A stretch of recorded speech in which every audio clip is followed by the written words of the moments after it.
Arched hold-downs like these are a very useful accessory at a variety of tools, but especially at the drill press.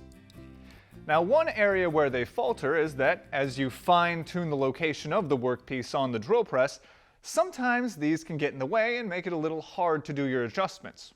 To remedy that, I've added a small spring below the hold-down.